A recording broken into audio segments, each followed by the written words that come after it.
This episode of Talking Smit About Film is brought to you by miracles. Because yes, they do happen. It's 7 o'clock, it's Tuesday the 13th of July, a few days later than we would have liked.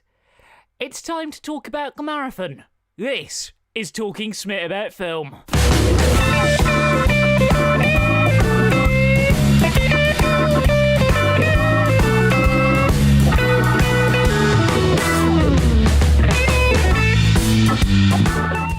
Good morning, good afternoon, good evening, depending on where you are, and welcome to Talking Smit About Film, the flagship film podcast from TheJackSmit.com, in a week where football came home via a detour to Italy that nobody really planned or prepared for. England prepared for full capacity in its cinemas for the first time since March 2020, and something about a marathon being COVID secure.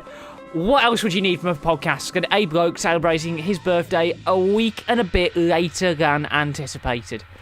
Oh my word, it's been a difficult day behind the scenes. We're not going to go into graphic detail, but family members had Achilles surgery about 2.5 hours ago, and it is an absolute miracle we are on air to begin with, because we very nearly called the whole thing off. This is, sadly, the last Talking Smit About Film for about two and a bit weeks, but we are going out for a bit of a summer break with a bang, because we've not got one, we've not got two, we've not got three, but we've got 4 reviews, 3 of which are currently in cinemas. One of them is a reissue, which we've never talked about on Talking Smit before. So, let's not waste any time and get straight on with Talking Smit About Film. And importantly, we are live. We are back live. The live chat isn't live tonight after what went down with the Americans 2 weeks ago. This is a very much Tiger Perry free zone, but there are still so many ways you can get involved with Talking Smit About Film. Here are just a selection of them. Hit the music, music man. So you can go old school by emailing us podcast@TheJackSmit.com. You can tweet us using the hashtag TalkingSmit at one of the 2 Twitter accounts. You can find me directly at TheJackSmit, or you can go to the Smit on Film corporate account. That's a good place to start. Facebook and Instagram users, we have you covered as well. That is at Smit on Film. We have the Discord server as well. The link is in the description of the podcast and on YouTube. We're going to build something big for that server going forward. And on-demand viewers, drop a few comments. We really want to build a community going. This is your show. You help us set the editorial. This is, well, it might not be your show this week because it's marathon oriented, but you get the idea. You really do get the idea. So, the basics for this year's birthday marathon, for those of you who haven't been around for a Jack Smit marathon before, it's simple. One cinema, as many films as you can humanly handle. You go in for the open, and you don't leave until the last bus home. Of course, COVID necessitated a couple of changes to format this year. We spread it out over 3 days rather than just the usual one. Usually we do 3 films back to back over the course of one day. We couldn't do that this year. So we spread it out over 3 days, and I made the foolish decision to go to the cinema on the night of the England-Denmark game. The one where we made the final. How much furious could I be after watching a film about going fast and furious? The opening film for the 2021 Jack Smit Marathon was the 9th entry of a franchise that I've got a bit of a love-hate relationship with. Some films have been really good, other films have really struggled to hit the mark. It's time to go into the depths of Fast 9, and it goes without saying, if you've not seen the film at this point, well, we'll try our best not to give away too many plot points. This is the trailer for Fast and Furious 9. The world has a way of changing. And we change too. I know some people, they would die for me. There are moments that separate us. They're my family. But we always come back together. We heard y'all needed a little love out here.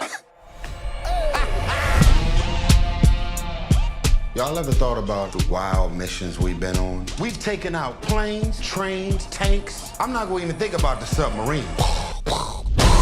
And now we got cars flying in the air? Who is he? Jacob is Dom's brother. Been a long time, Dom. Little brother. You always say never turn your back on family, but you turned your back on me. Now your little family is in my world.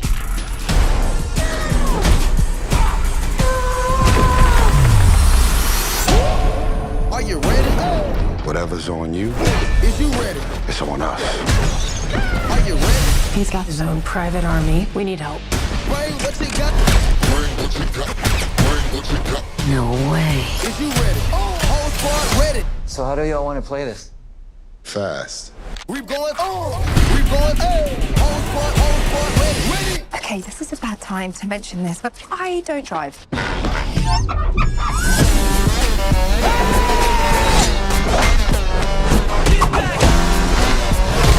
Brother against brother. This should be interesting. But could you kill him? Get the e-brake for me, would you, darling?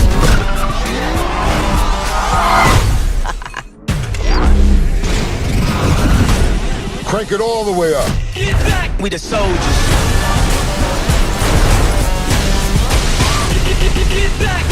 Man, we messing with magnets now? If you woke, don't wake up. Whoa. Get front. Yeah, everything we gave up. Even when we die, we raise up. Yeah! It's good to be back. We got no white flag and no treaty.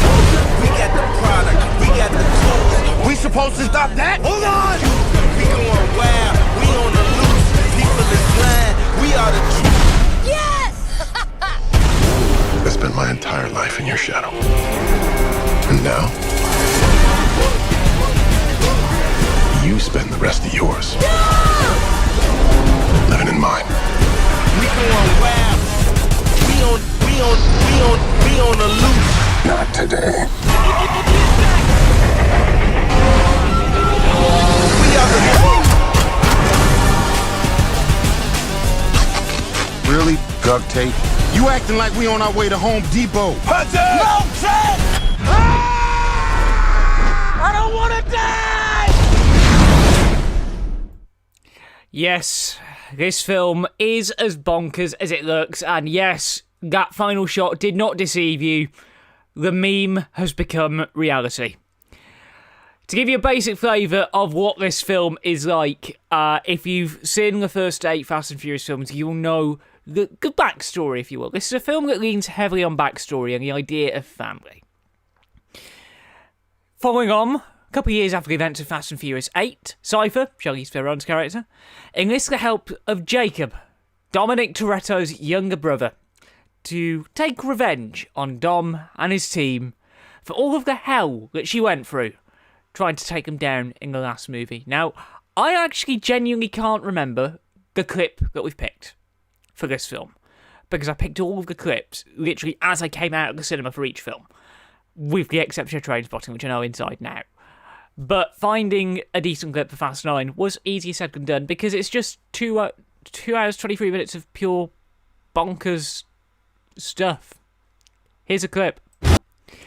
Yeah, as you can probably guess, this film gets more and more bonkers. This franchise gets more and more bonkers as it unfolds. During a refurb at my local cinema, exactly 4 years ago today was when we opened the first screen at View with the recliners. During that refurb, Fast and Furious 8 hit like a demolition ball.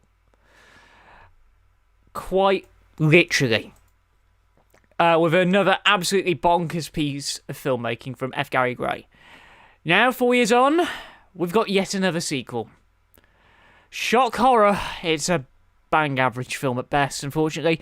But seriously, how much more ridiculousness can the Fast and Furious franchise take following its shift into full espionage a couple of films ago? Now, it's the return of Justin Lin as director on this one. He's the man who directed all the films between Tokyo Drift and Fast 6. He returns to help cap off stories that he started with Tokyo Drift, including, of course, the big story in the Fast and Furious films. How the hell does Han come back? How? It's... yeah.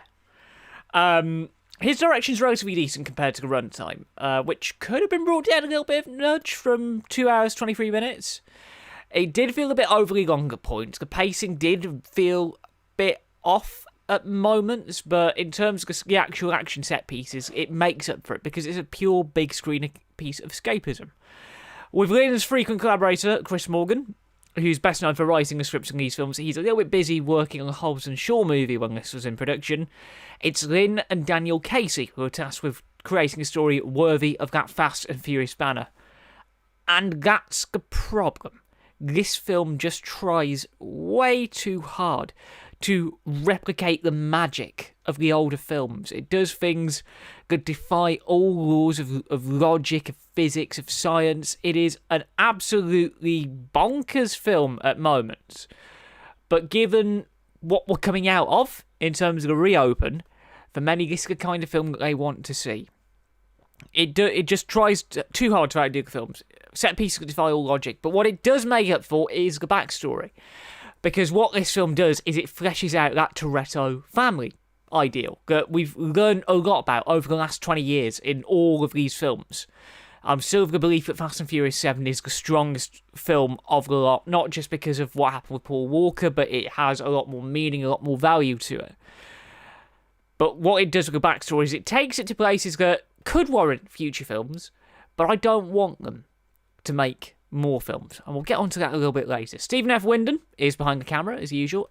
Quality of cinematography is a lot higher compared to previous Fast and Furious releases, and as ever, Brian Tyler nails it on the score. Brian Tyler becoming one of my favourite composers in Hollywood right now. He always delivers something new, something fresh, something bold, and while he doesn't use that Fast and Furious theme that he's become known for, it's good to see him take his material and branch off into new directions and do some bigger and better stuff with it.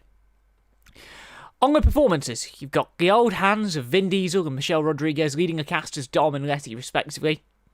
All of the usual suspects are there. Natalie Emmanuel, Jordana Brewster. You've even got Ludacris and Tyrese Gibson continuing their unique comedic double act throughout the film. You've also got Charlize Theron, who it's like a little bit part at best, coming back from Fast 8. And you also have the eagerly awaited return of Sung Kang as the protagonist of Tokyo Drift, the once presumed dead Han. But the real fun comes with one man, one actor who really, really surprised audiences when I seen it last Wednesday. And his name is John C. I had to. Seeing Cena play a role that's unlike anything he has done before is a real breath of fresh air. And I know there's been a lot written in the press about how he wants to make his big WWE comeback. I think his heart lies in movies now. And if anything, it didn't feel like a Fast and Furious film that didn't have Rock Dwayne Johnson in it. That's good. That's a nice thing about these Fast and Furious films, is as standalone pieces they work, but as a series of films connected together, they work just as well too. And if Cena continues this form, the Suicide Squad just became a must-see big screen event. And we got the trailer for that before Fast 9. Good targeting by the head office overlords. For the die-hard fans of the first 8 films, Fast 9 delivers everything you'd expect from the series and more. But for casual audiences, the MCU-style callbacks will make it difficult to follow for those who've got absolutely no interest in the series. It's a decent enough film, but with that ending, and we're not going to go into detail on the ending because we're mindful of the fact that not everyone will have had chance to go to their local cinema and watch the film yet.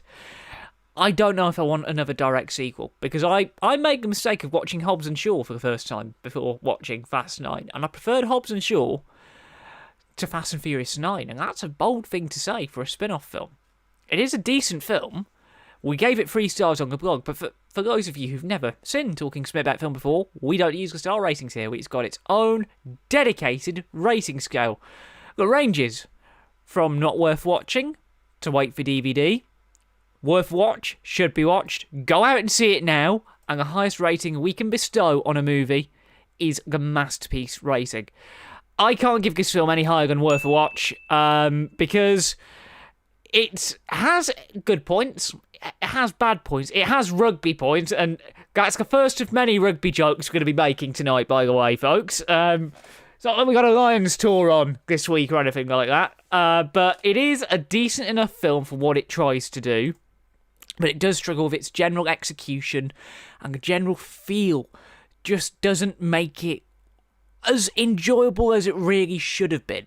There is a lot of potential there, and again, I'm interested to see where the franchise goes, but in terms of actually watching films, I don't know if I ever want to put myself through Fast 10, Fast 11, however many more they want to do.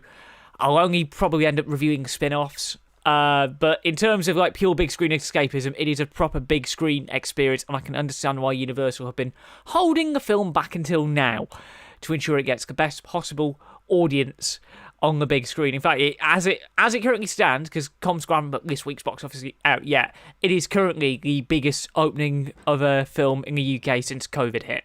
It did 6.4 million on its opening weekend.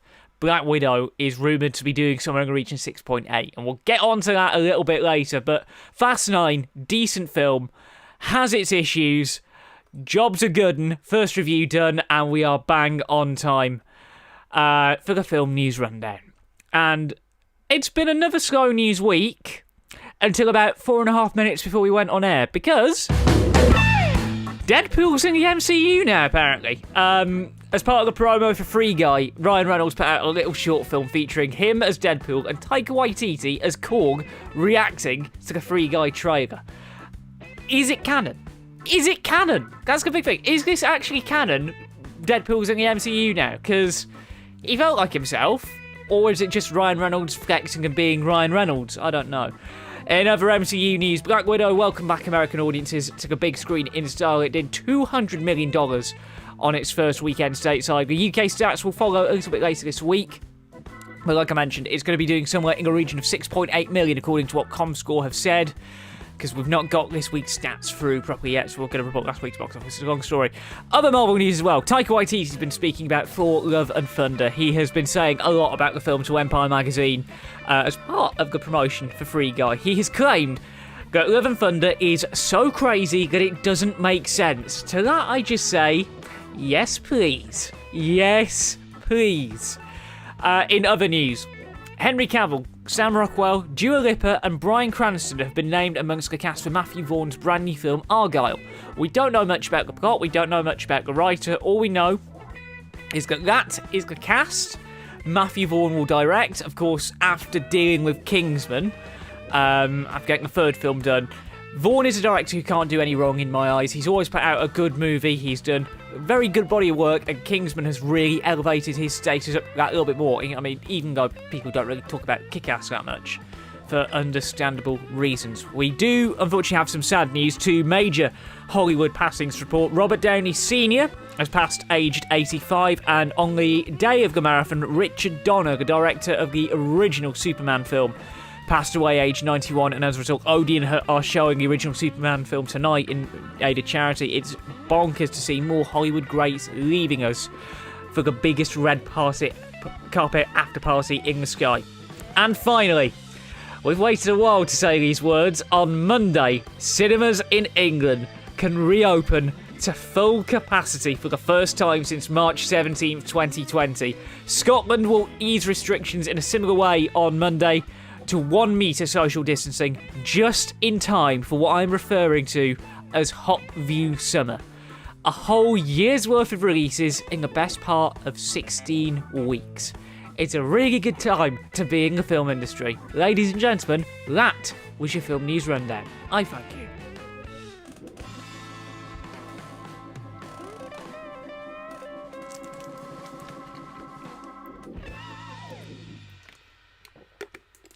Oh, right.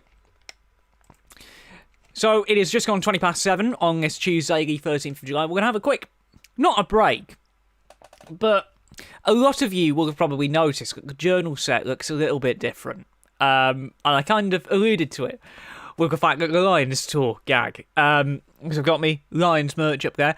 But this little artwork was a birthday treat that the family bought for me, because if you watch the journal special that we did back in February, March, about rugby, you'll know that I'm aware of a little organisation called Happiness is Egg-Shaped, run by a brilliant man out of Edinburgh called Bruce Aitchison. And Bruce introduced us to an artist down in the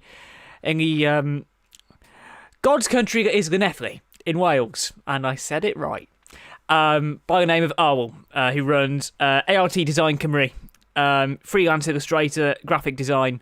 So my mum surprised me, and she had a print in his own inimitable style done of the rugby stadium where I'm going to be playing my trade a lot next season, because I've got a Sail Shark season ticket now. Hard to believe, but that is a one-of-a-kind bespoke artwork of the AJ Bell in Salford, and just up there. This is only really one for the YouTube viewers. Just up there, where I'm pointing, that is where I was sat for my very first live game of Gallagher Premiership Rugby last season, and I'm going to be in the East Stand quite a bit next season.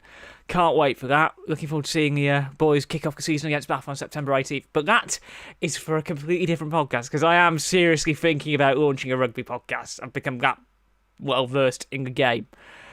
But I mentioned Edinburgh. That's a nice little segue into our second review of this marathon, and the first of the back-to-back reviews on July 8th. This was the first film I've seen as a 23-year-old, and I feel like I've ticked a bucket list film off. I don't need to introduce this film at all, aside from saying two very simple words. Choose life. This is the trailer for the 25th anniversary reissue of Trainspotting. Choose life. Choose a job. Choose a career. Choose a family. Choose a big television. You're a quiet, sensitive type. A little bit crazy, a little bit bad. But hey, don't us girls just love that? Choose washing machines, cars. Choose DIY and wondering who the you are on a Sunday morning. Mr. Murphy, you lied on your application. Oh, yes. Only to get my foot in the door. What exactly attracts you to the leisure industry? I know what? Pleasure. Like, my pleasure and other people's leisure. Choose fixed interest mortgage repayments. Choose leisure wear and matching luggage. Choose a 3-piece suite on hire purchase and a range of fabrics. Well, he's always been lacking in moral fibre. He knows a lot about Sean Connery. Do you see the beast? Have you got it in your sights? Clear enough, Mitch Moneypenny. Choose sitting on that couch watching mind-numbing, spirit-crushing game shows, stuffing junk food into your mouth. Come on!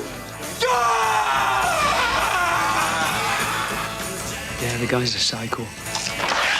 He's a mate in also. What can you do? What are you two talking about? Football! What are you talking about? Shopping. Choose your friends. Choose your future.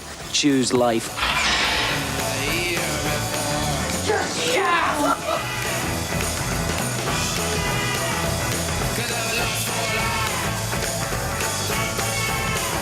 What are you waiting for?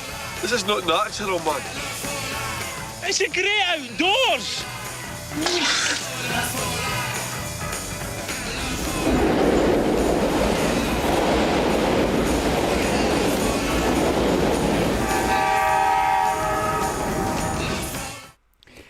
Now, I'm just going to fill for time while YouTube makes the stream available once again.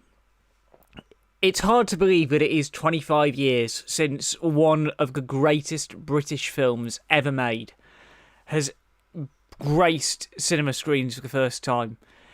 It doesn't look a day over 5 years old. It might look a bit aged by current standards, but it is a film that Film 4 crack out on a very frequent basis, and of course it's quite worthy of the 18 certificate. It's not an easy film to watch by any stretch of the imagination, but with it being back at view last week as part of Film 4's Summer of Cinema season, where they're reissuing 6 iconic Film 4 commissions, including Bargee on the Beach, My Beautiful Laundrette, Brassed Off, Trainspotting, 2 others which I can't remember the name of. Seeing a lot of these great British films back where they belong on the big screen is really good news for the industry, and it's a good way to get the crowds back in too. It doesn't look like we're going to be getting YouTube back any time soon, but the trailer does a very good job of depicting the film, and picking a clip that all of you haven't seen for a film like Trainspotting is easier said than done. To give you a basic flavour of what the film is about. It's based on the Irvine Welsh book of the same name. Mark Renton, deeply immersed in the Edinburgh drug scene, tries to clean up and get out despite the allure of the drugs and the influence of his friends, Begbie, Sick Boy and Spud. 3 of the bestest friends you could ever want before you have an opportunity and then you betray them. That's one for people who've seen T2. 25 years on, and this film has not aged that much. Danny Boyle took a big leap back in the day to make this film happen, make this big adaptation of the Irvine Welsh novel happen, and it's certainly been a risk worth taking because a cult classic was born in the process. Welcome back, YouTube, by the way. The film is paced near perfectly, with every last detail still having some purpose all these years on. Every little bit of Boyle's direction, combined with a very faithful adaptation of the book by John Hodge, who would come back and write T2 Trainspotting in 2017, adds up to a 93-minute film that not only entertains the audiences with Renton's journey to get clean, but also informs audiences through very good utilisation of that 18 certificate on the serious effects of the subject matter. And we talked about this briefly with Another Round last week, which is a Danish film that has a similar kind of plot about how alcohol ruins your life and it's not all the be-all and end-all. It's the real choose life message. and it does not afraid to go to places that no film has been ever since. The cinematography is top-level stuff from Brian Tufano, and seeing it in 4K on a big screen, on screen 2 to be precise, which I had to myself, because of course, it was a real big screen worthy film. Seeing it where it was born to be seen was a bucket list moment. Watching this film back, not just on Blu-ray, but watching this film back in a cinema is an absolute treat. On to the performances. We all know how good they are in this film. Ewan McGregor puts in some great work alongside the old gang, Johnny Lee Miller, Robert Carlyle and Ewan Bremner, as Sick Boy, Begbie and Spud, respectively. However, in her very first feature film performance, Kelly MacDonald proved why she has become a major player in the British and American film scene.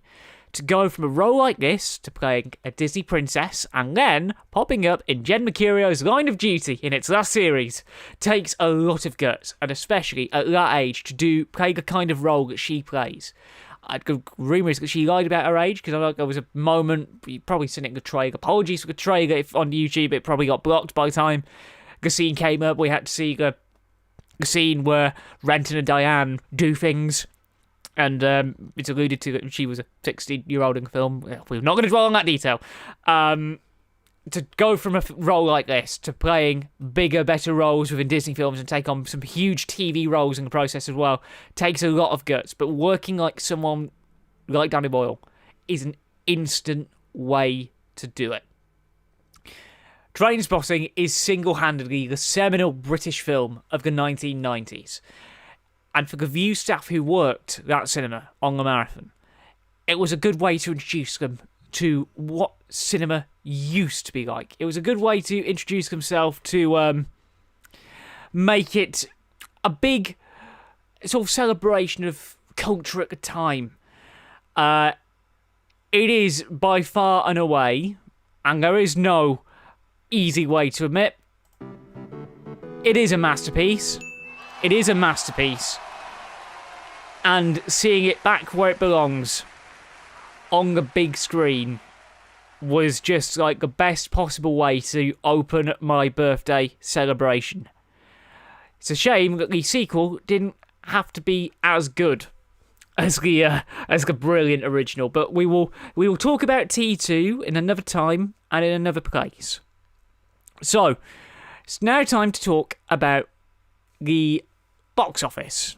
And it's a bit of a strange box office this week, because we don't actually have, this week, we don't actually have the top 10 for this weekend. We've got the top 10 for the 2nd to the 4th of July, but we don't actually have the top 10 for this weekend yet. But we will do a little bonus thing on Talking Smit About Film on the TheJackSmit Facebook page with this week's box office as soon as we get it. So we will do the top 15 as we usually do. And I can tell you that 15th place was Daisy Quokka, World's Scariest Animal, Australian film from Signature Entertainment, was a brand new entry this week. Did last week, £52,780. 14th place was Violet Evergarden, the movie, similar situation, anime from Japan, National Amusements released it. It did 54 grand.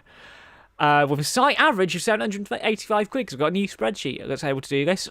13th place was Tom and Jerry the movie, a film that my best friend Sophie Knox is trying to rip into me for giving a bad review on Talking Smit a couple of weeks back. That's still hanging around in the top 15. It did 66 grand last weekend for Warner. It is up to £986,000 from UK cinemas, which, again, very good guy. At 12th place is The Father, which is 4th week in the chart for Lionsgate. It's not really made that much of a dent in the top 15. 68 grand for Lionsgate. It's up to a little over 1.8 million, which, again, decent going. And at 11th place is Dogtanian and the Three Mustang Hounds. It's taken 20 years or so to get the film on screen. In its second week on release, it is up to a nice and round 77 grand from that weekend. It's up to £319,391 from UK cinemas. And I don't need to actually look at the spreadsheet now because as it was marathon, we have the book. The book comes in handy. So, without any further ado, let's run you down last week's UK and Ireland box office top 10. I hit the wrong button again. Brilliant. I hit the wrong button. It's been a long day. It's been a very, very long day. Box office. There we go. Hit the music. At 10th place this week is Supernova, which did £89,000 for Studio Canal. It's up to 510,000. It was down on last week, and it's been doing pretty well for Lionsgate. Studio Canal, all things considered. 9th place was a brand new entry last week. We reviewed it on our last Talking Smit About Film. It did 205 grand. We're talking about the Danish film Another Round, which I'm very happy to see in the box office top 10. In 8th, The Conjuring, The Devil Made Me Do It. It's down on the prior week. It did £227,000 from UK cinemas, bringing it up to £8.8 million for Warner Brothers. Not bad for a horror film to be doing that kind of money outside of Halloween. At 7th place is The Hitman's Wife's Bodyguard. Not a great film by any stretch of the imagination, but it did 300 grand from UK cinemas, bringing it up to 3.1 million. It's another film that's down on last week. Lionsgate will be pretty happy with how it's been doing.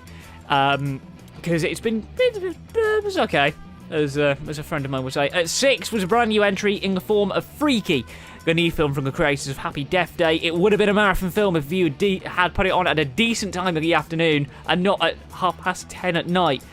And it looks pretty good. We'll review it at some point. Into the top 5 now. And Cruella's been hanging around pretty well. It did £410,000 from UK cinemas last week, bringing it up to £8.4 million for Disney, even with the premium access factor into that. At 4th place, again, no change for A Quiet Place Part 2, which did £425,000, bringing it up to £10.3 million for Paramount. In 3rd place is In the Heights, which did 466 grand, bringing it up to 3.3 million in its second week on release. And at 2nd, my oh my, Peter Rabbit's done very well, 830 grand, bringing it up to 17.4 million. So last week's number 1 was Fast and Furious 9. Which did £2.6 million, up to £10.8 million lifetime. But I can tell you that the current UK box office number 1, because we know this, is Black Widow, which did an impressive £6.8 million from UK cinemas over the course of the last couple of days, which is impressive when you consider that the industry is at half capacity and will be at half capacity for another week and a half.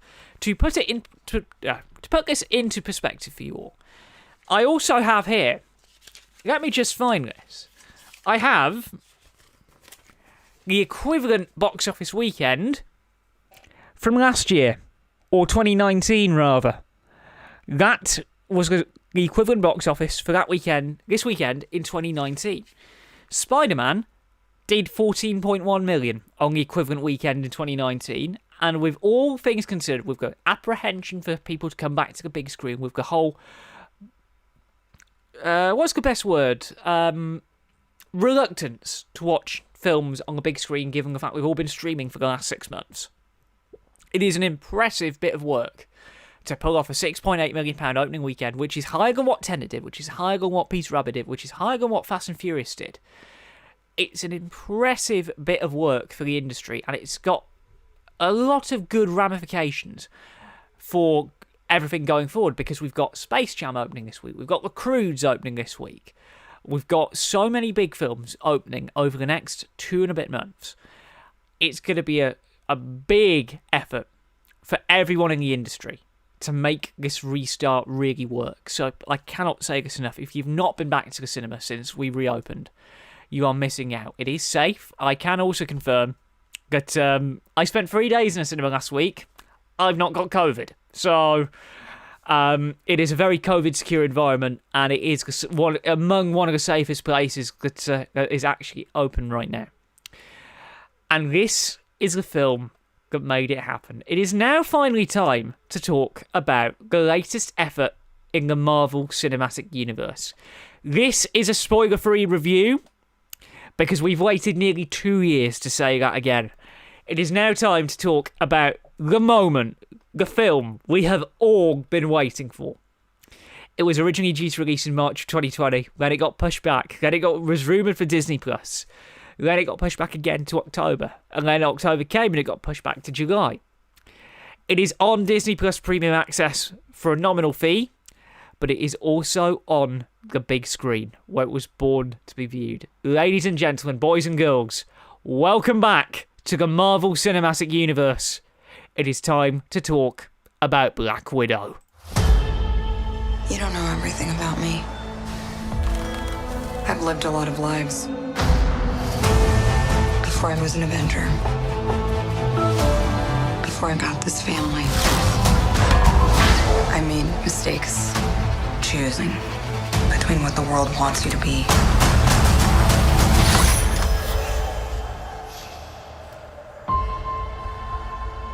and who you are.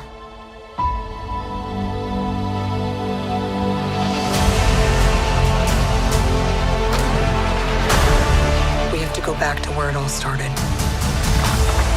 Where did you think I was all this time? We have unfinished business. My girls are the toughest girls in the world. I'm sorry. We had our orders and we played our roles. It wasn't real. It was real to me. To me, you were everything.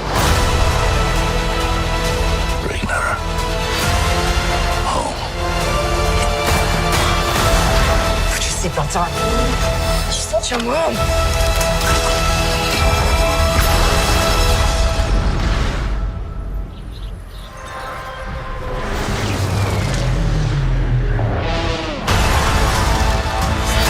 One thing's for sure. I'm done running from my past.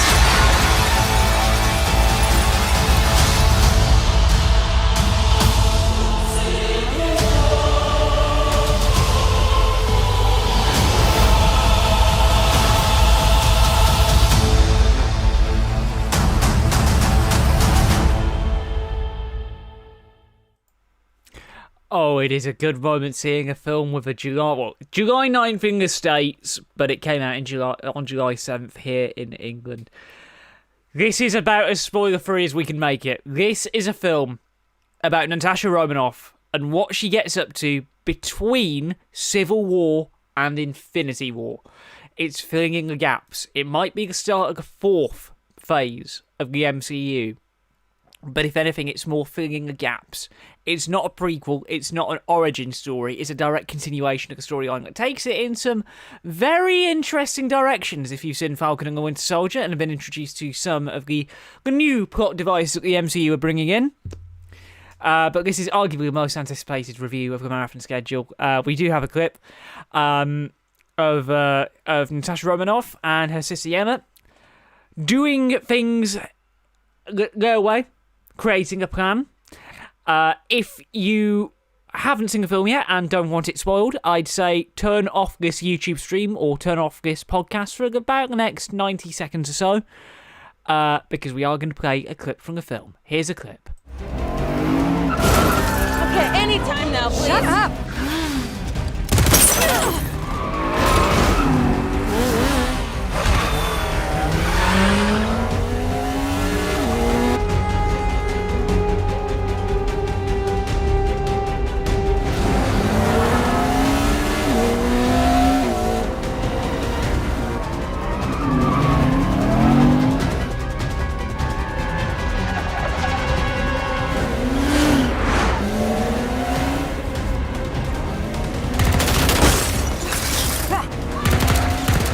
Okay, you got a plan, or shall I just stay duck and cover? My plan was to drive us away.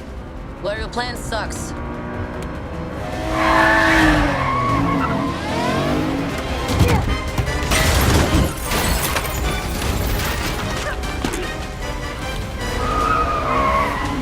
You're welcome.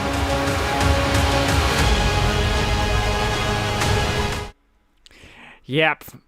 That's literally the clip that they issued to the press. This is arguably the most anticipated review of the entire 2021 marathon schedule, and it's hard not to understand why.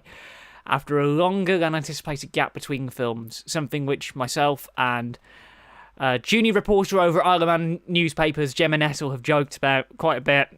After a 2-year gap, we finally have the official start of Phase 4, and as a typical Marvel film does, it entertains the masses, it does the job very well, but this is a more important film than anything else.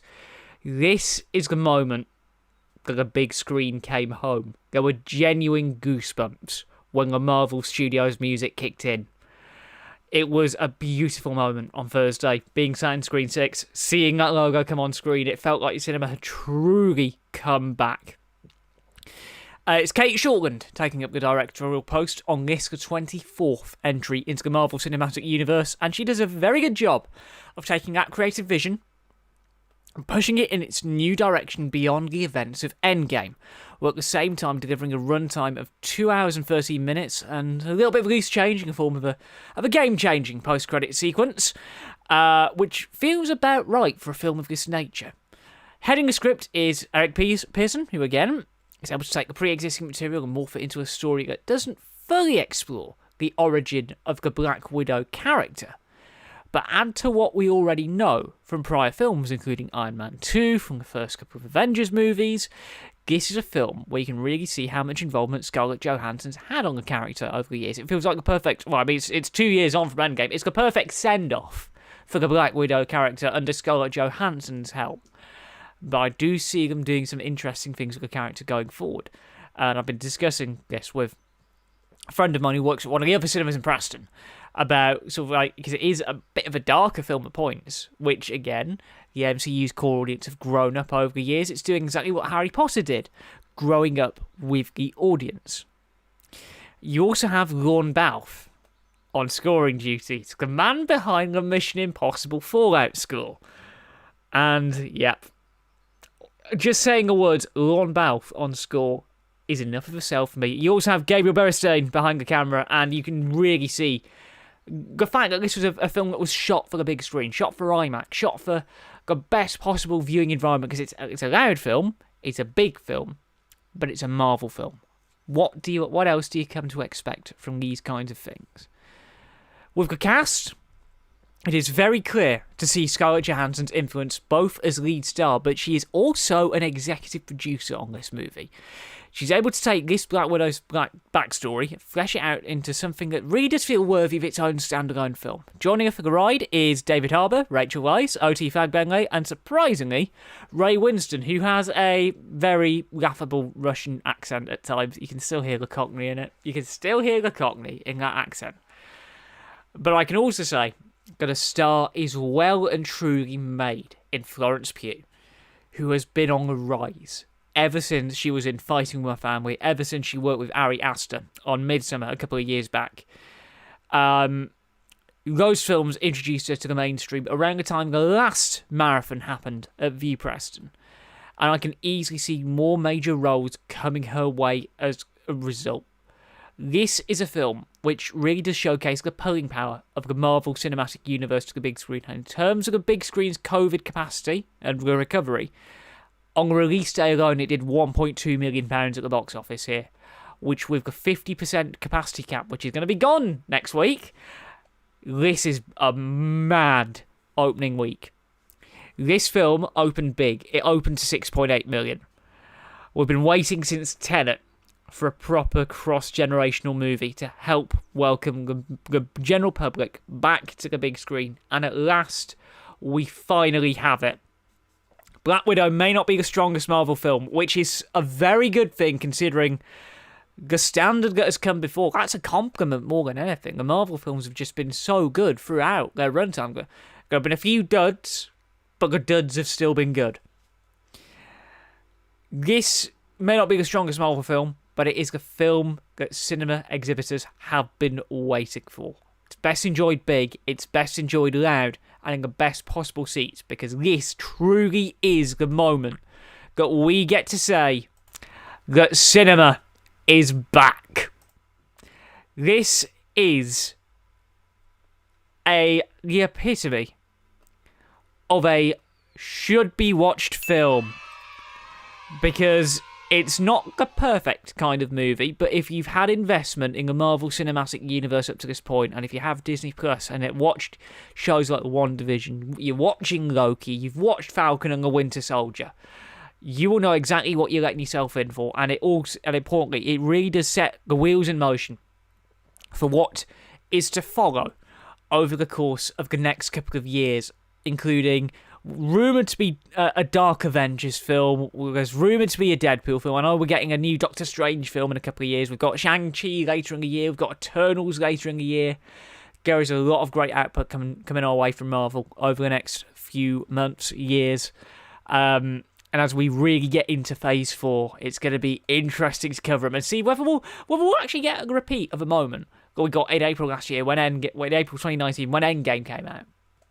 And that big cross-generational appeal that made that film such the success that it was. So before we launch into our final review, there's been a slight change of plan with the journal. Because after this podcast, I'm going to be taking 2 weeks off. Which means we're not going to be able to get an episode out this month, sadly. But we do have backup plans in place. We're delighted to announce that next month, you're getting 2 for the price of 1.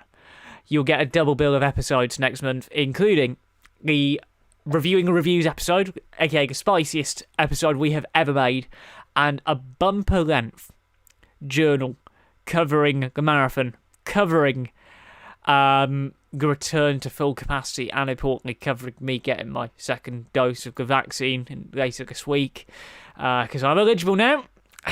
Tomorrow I'm eligible for the second dose, 8 weeks on. And this is a mad thing. Cinema's been back open for 8 weeks now. The joke amongst the View Preston team, if we make it to August the 1st, we'll have been open longer than we were last time round. And it's looking very likely indeed. Speaking of that team, they had a very big task for the final film of the marathon this year. Usually it's just me, executive producer Ed Greenberg, executive producer Aaron Wilson who pick the films. This year, we delegated the choice of the final film to the team at that cinema. And my God, they have incredible taste. Because they picked a real feel-good movie. It was a typical marathon unseen film. We kept it a secret from you guys, but some of you were smart enough to figure it out. Let's talk about a bit of a musical. Let's talk about Lin-Manuel Miranda. And a thing that he wrote back in 2008 that won a Tony for Best Broadway Musical. Chiara Alegria Hughes. Yeah, my Spanish isn't that good. This is the trailer for In the Heights. What does sueñito mean? Sueñito? It means little dream. That's it? No story? All right, everybody sit down. It's a story of a block that was disappearing. In un barrio called Washington Heights. The streets were made of music. I am Usnavi, and you probably never heard my name. Reports of my fame are greatly exaggerated. Morning, Usnavi. Pan caliente, café con leche. On these blocks, you can't walk 2 steps without bumping into someone's big plan. I'm making moves, I'm making deals, but guess what? What? You still ain't got no skills. I've been saving up all my pennies in my piggy bank for this day. This is going to be an emotional roller coaster. The odds are against you. But there's a chance, right? A dream isn't some sparkly diamond. There's no shortcuts. Sometimes it's rough. Yeah, I'm a street light choking on the heat. The world spins around while I'm frozen to my seat. The people that I know. They're talking about kicking out all the dreamers. But every day is different, so it's time to make some noise. We had to assert our dignity in small ways. Shh. Just listen. Little details that tell the world we are not invisible. Ignore anyone who doubts you. We came to work and to live, and we got a lot in common. DRPR, we are not stopping. Every day, until the day we go from poverty to stock options. Today's all we got, so we cannot stop. This is our block in the heights.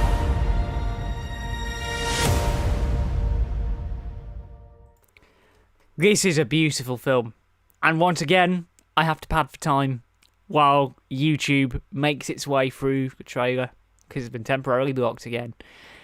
The View got picked it. It was a 2-horse race for the Marathon Unseen between this and Freaky, which charted at 6 in last week's box office. And they went within the heights, knowing that it was on at a decent time of day, 25 past 2. It was one of the first films on. I did 3 opens on a bounce, which is rare for a marathon. But for a musical to make the marathon list takes some doing.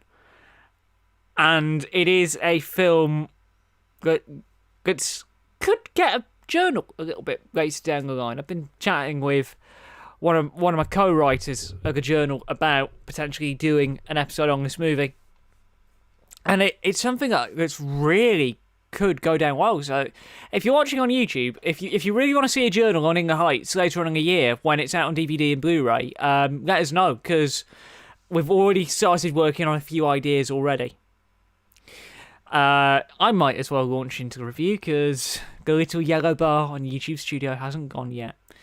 This is a very faithful film version of the Broadway musical in which Uznavi, a sympathetic New York bodega owner, saves every penny every day as he imagines and sings about his sueñito, his dream, a better life. And as we've joked, this is a film that the View team have picked. They've had a lot of input in this year's marathon.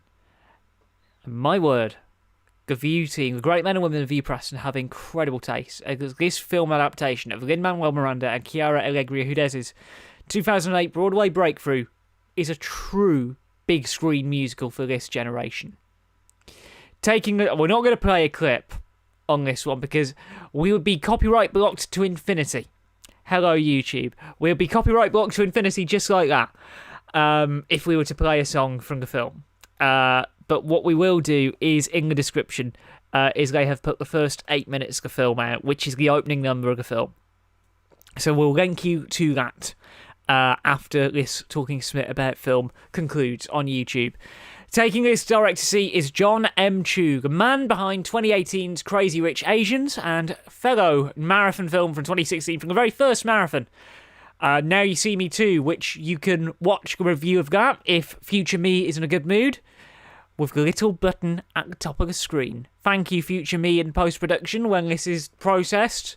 Hopefully it doesn't take long on YouTube this time around. It feels like this was the film he was born to direct. There's clear emphasis on scale, which is something that is truly important for a musical movie of this kind. But at 2 hours 23, even with some major changes compared to the original stage show, it feels like 10 to 15 minutes could have been cut to bring it down to a much tighter runtime, because the pacing is a bit all over the shop at times, and that's something that not just me and the View Preston team have said, it's something that the critics have pointed out as well. It does feel like a bit of an overly long film. On script duties is Chiara Alegria Hudez herself, adapting the characters that she knows so well for a more refined Hollywood version of the film, and it's not afraid to go into the truths that the show had known for. And yes, they might have changed some lyrics. In 96,000 have changed the like Nina's daddy's Donald Trump line to Tiger Woods. They're changing that line for very obvious reasons. But it's a more refined Hollywood production. You've got Alice Brooks behind the camera, Alex Lacomar and Bill Sherman handling the original music. Cinematography, I can't remember who shot the film, but it is a very big kind of film, and I'm just very quickly going on to the IMDb page because I have literally just realised that I didn't put cinematography in the review at all because I was in like the biggest rush to get that review out live before the events of this morning. kicked off. I'm like very padding for time. What I find out in cinematography, someone I do have to mention, is the costume designer, Mitchell Travers. We looked at a film that he worked on the Birthday Marathon Journal last year. Me and Sophie looked into it on Hustlers, and you can see the kind of films that he does. In charge of costumes, there isn't much to fault on a technical front, especially... Oh yeah, we have mentioned cinematography. Oh, I'm having an off day. Alex Brooks on cinematography. Yeah, it's been a stressful day here, all right? But there isn't much to fault on a technical front. Leading the cast, though, is one of Lin-Manuel Miranda's frequent collaborators. Taking the role that Lin himself created on Broadway is Hamilton alumni Anthony Ramos, who absolutely bosses it. Because, of course, Lin's lyrics still tonally work all these times on. He takes the role of Usnavi and truly makes it his own.